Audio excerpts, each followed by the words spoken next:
இது கொள்ளையடிக்கும் கூட்டையா இது. இதுல இருக்கக்கூடிய எந்த கட்சியுமே நீங்க எடுத்து வைத்துக் கொள்ளுங்க. வெறும் திமுக மட்டும் இல்ல, காங்கிரஸ் வந்து வரிசையாக பார்த்துங்க. லாலு பிரசாத் யாதவ் என்ன யோகியரா? மாட்டு தீவனத்துல ஊழல் நடத்தின மனுஷன் தானையா? யார் அதுல யோகியன்? இவர்களெல்லாம் யோகியர்கள், மனித புனிதர்கள். இவர்களை விட்டு விட்டு இந்த பாவி மோடியின் பக்கம் போய் நிற்கிறானே தமிழர் மணியன்னு சொன்னால் எனக்கு புரியும். இருக்கக்கூடிய அத்தனை பேரும் கொள்ளையர்கள். தவறுகளின் மூலஸ்தானமாக இருக்கிற, உற்பத்தி ஸ்தானமாக இருக்கிற இந்த திமுக இங்க மேல ஒரு காங்கிரஸ், சுற்றி இருக்கிற ஊழல் பேர்வழிகள் எல்லாம் இன்னும் சரத்பவார்லேருந்து ஒவ்வொருத்தரும் எடுத்துங்க. இந்த ஐஎன்டிஏல இருக்க ஒரு ஆளை பற்றி எனக்கு கொடுங்க, குட் கான்டாக்ட் சர்டிஃபிகேட் கொடுங்க, அப்புறம் மோடியை பற்றி பேசுங்க. நீங்கள் ஒரு 2G ஊழலில் 1,76,000 கோடி கொள்ளையடிப்பவர்களை பக்கத்தில் வைத்து கொண்டு ஒரு ஆட்சியை கொடுத்தவர்கள் நீங்கள். இது என்னையா ஒரு 6,000 கோடின்னு நீங்கள் சொல்கிறீங்க? 6,000 கோடி பத்திரப்பதிவு தேர்தல் பத்திரத்தில் வாங்கினாங்க. 6,000 கோடி வாங்கியிருக்கான்னு நீங்கள் அலறீங்க. 1,76,000 கோடி எங்கே போச்சுன்னு நான் கேட்குறேன். இன்றைக்கு அமைச்சர்களாக திமுகவில் இருக்கக்கூடிய பெரும்பாலானவர்கள் கடந்த காலத்தில் அதிமுகவில் இருந்தவர். இப்போ நான் வரிசையாக பேர் சொல்லணும்னு அவசியம் இல்லை, நாட்டுக்கே தெரியும். அத்தனை பேரும் இங்கே வந்திருக்காரு. நீ எந்த வாஷிங் மிஷினை வச்சிருக்கிறீங்க? அப்போ 10 ஆண்டு காலம் வந்து ஊழலுக்கு இடம் தராத ஒரு ஆட்சியை கொடுத்திருக்கிற மனிதன் மோடி என்கிற பொழுது அந்த ஆட்சி மறுபடியும் வர வேண்டும் என்று நினைப்பதுதான் நியாயம். இப்போ வந்து ஜனநாயக விரோதப்படி நடந்திருக்கிற இந்த விஷயத்துல இப்போ பாஜக இவ்வளவு பணங்கள் வாங்கியிருக்கிறாங்க. அப்போ அந்தந்த நிறுவனங்களுக்கு சார்பாக முடிவுகள் எடுக்கப்பட்டிருக்கும் அப்படிங்கிற விஷயத்தின் அடிப்படையில் தான் உச்சநீதிமன்றம் தீர்ப்பை கொடுத்திருக்கிறாங்க. அப்படின்ற போது அப்படி ஆட்சி நடத்தின பாஜகவின் ஆட்சி சரியான ஆட்சின்னு எப்படி தமிழர் மணியன் அவர்கள் சொல்கிறார்? சரியான ஆட்சியா என்பது வேறு, சரியற்றவரிடம் இருந்து காப்பாற்றப்பட வேண்டிய இந்தியா என்பது வேறு. நான் வந்து மோடி தவறு என்று நீங்கள் சொல்லுகிற பொழுது மோடியை விட உத்தமர் யார் என்று எனக்கு நீங்கள் காட்டணும். இந்த ஆட்சியில் என்னென்ன தவறுகள் நடக்கின்றனவே, இது சரியா என்ற கேள்வி நீங்கள் கேட்கிற பொழுது இது போன்ற எந்த தவறும் செய்யாத ஒரு உண்மையான காந்திய சிந்தனையோடு நடந்திருக்கக்கூடிய ஒரு ஆட்சியை அல்லது அந்த ஆட்சியை நடத்திய தலைவரை எனக்கு காட்டுங்க. நீங்கள் ஒரு 2G ஊழலில் 1,76,000 கோடி கொள்ளையடிப்பவர்களை பக்கத்தில் வைத்து கொண்டு ஒரு ஆட்சியை கொடுத்தவர்கள் நீங்கள். இது என்னையா ஒரு 6,000 கோடின்னு நீங்கள் சொல்கிறீங்க? 6,000 கோடி பத்திரப்பதிவு தேர்தல் பத்திரத்தில் வாங்கினாங்கன்னு. 6,000 கோடி வாங்கியிருக்கான்னு நீங்கள் அலறீங்க. 1,76,000 கோடி எங்கே போச்சுன்னு நான் கேட்குறேன். யார் யாருக்கு பங்கா போச்சு? யாரிடம் போய் சேர்ந்தது? உங்களை ஒப்பு நோக்க இவர்கள் உத்தமர்கள். ஏன்னா நான் அடிக்கடி சொல்வேனே, நீங்கள் முழு நன்மை முழு தீமை என்று இருந்தால்தானே நீங்கள் முழு தீமையை புறக்கணித்து விட்டு முழு நன்மையின் பக்கம் நிற்கலாம். இங்கே எல்லாமே தீமையும் நன்மையும் கலந்த வடிவம் தான். அதில் அதிகமான தீமையாக காட்சி அளிப்பது இந்த INDIA கூட்டணி தான்.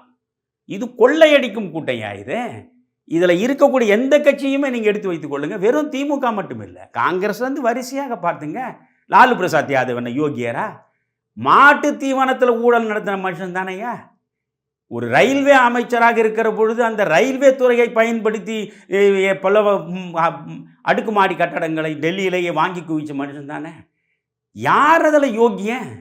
இவர்களெல்லாம் யோகியர்கள், மனித புனிதர்கள். இவர்களை விட்டு விட்டு இந்த பாவி மோடியின் பக்கம் போய் நிற்கிறானே தமிழர் மணியன்னு சொன்னால் எனக்கு புரியும். இருக்கக்கூடிய அத்தனை பேரும் கொள்ளையர்கள்.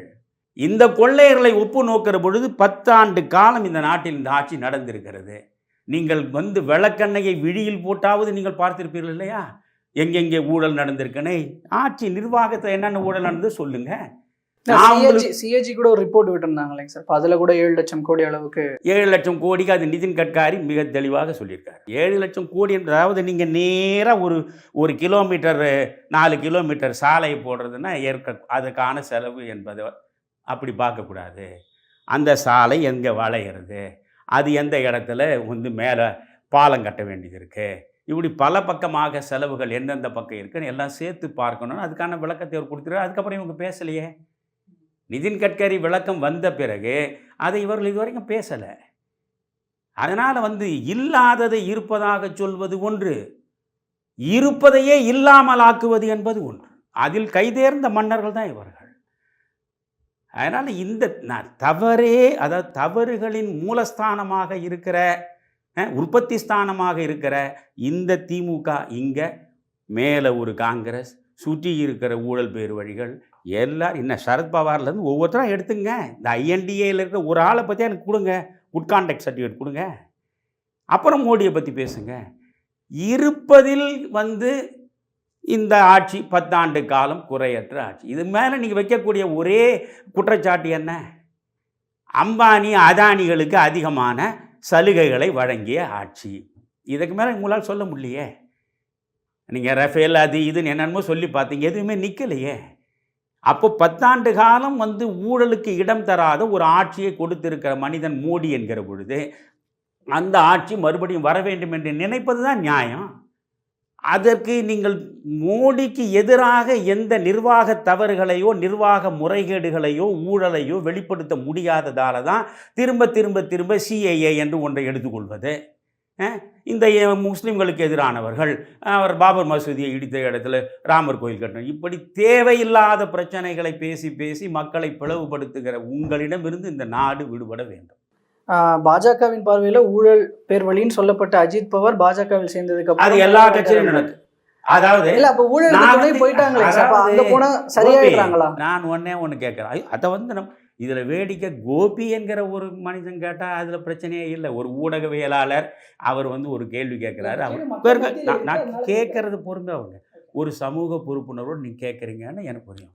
ஆனா நம் மாண்புமிகு ஸ்டாலின் சொல்கிறார், பிஜேபி என்பது வாஷிங் மிஷினா, அது உள்ளே போன உடனே எல்லாமே அழுக்க போயிடுதுன்னு ஸ்டாலின் சொல்லலாமா?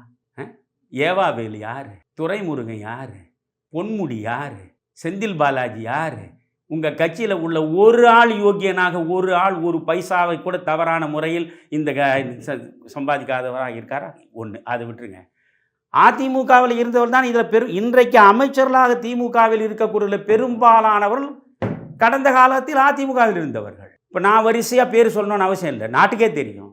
அத்தனை பேரும் இங்கே வந்திருக்காரு. நீ எந்த வாஷிங் மிஷினை வச்சுருக்கிறீங்க? நீங்கள் நான் கேட்குற கேள்வி என்ன வேற ஒன்றும் இல்லை. ஒரு கேள்வியை நீங்கள் எதிரியாக இருப்பவனை நோக்கி வீசுகிற பொழுதே நாம் சுத்தமாக இருக்கிறோமா என்று நமக்குள் பரிசோதனை நடத்திய பிறகு தான் நாம் அந்த கணையை தொடுக்கணும். 1000 அழுக்கை உடம்பு பூராவும் வைத்துக்கொண்டு ஊரான் முதுகையெல்லாம் ஆராய்ச்சி பண்ணுவது என்பது எப்படி நியாயம்? நீங்கள் வாஷிங் மிஷின் வச்சிருலையா? நீங்கள் மாநில அளவில் வாஷிங் மிஷின் வச்சுருந்தா அவங்க இந்திய அளவில் வாஷிங் மிஷின் வச்சுருக்கான்னு நினச்சின்னு போங்க. எல்லாவற்றுக்குமே நான் சொல்வது, இவர்கள் தவறானவர்கள் நீங்கள் முத்திர குத்த வரீங்க. இதெல்லாம் தவறான நடவடிக்கை. சார் கட்சியை உடைக்கிறான். இந்திரா காந்தி உடைக்காத கட்சியா? இன்னைக்கு ஒரு எஸ்ஆர்புமை தீர்ப்பு வந்ததுனால தப்பிச்சோம். 100க்கு மேல் இந்த 356 பயன்படுத்தினதில் பெரும்பாலும் ஏறக்குறை 50-60 முறை மாநில ஆட்சிகளை தூக்கி போட்டது 356 வச்சுன்னு யாரு? அதில் இதே திமுக அரசே 2 முறை பலியாகலையா? அதெல்லாம் செஞ்சது யாரு? அதனால் நான் என்ன சொல்கிறேன்னா, எல்லா கரைகளும் குறைகளும் தவறுகளும் இருக்கக்கூடியவர்கள் அடுத்தவன் குறையை பேசுவதில் பயனே கிடையாது. அது எடுபடாது. அதனால தான் நான் ஒரு முறை கூட சொன்னேன், அதாவது எடப்பாடியை ஸ்டாலின் விமர்சிக்கக்கூடாது, ஸ்டாலினை எடப்பாடி விமர்சிக்கக்கூடாது. ஏன்னா இதில் எடப்பாடி கக்கன் இல்லை, ஸ்டாலின் காமராஜர் இல்லை. காமராஜரோ கக்கனோ உன்னை பற்றி எனக்கு தெரியாதா என்று கேட்கலாம். புரியுதா? கேட்பவன் புனிதனாக இருக்க வேண்டும். அப்பொழுதுதான் அட பாவிகளே நீங்கள் செய்வது நியாயமா என்று கேட்பதற்கான வாய்ப்பு இருக்கிறது. நீங்கள் 2 பேருமே தவறானவர்கள். அதனால் நீங்கள் கலெக்ஷன் கரப்ஷன் கமிஷன் சொன்னது யாரு? தெருவாக போய் சொன்னது யாரு? மாண்புமிகு ஸ்டாலின் அவர்கள் தானே. இந்த கலெக்ஷனும் கரப்ஷனும் கமிஷனும் இல்லாத ஆட்சி இது என்று சொன்னால் ஸ்டாலினுடைய மனசாட்சியை ஏற்றுக்காத. மக்கள் ஏற்றுக்கிறானா அது அப்புறம், ஸ்டாலின் மனசாட்சியை ஏற்றுக்காத.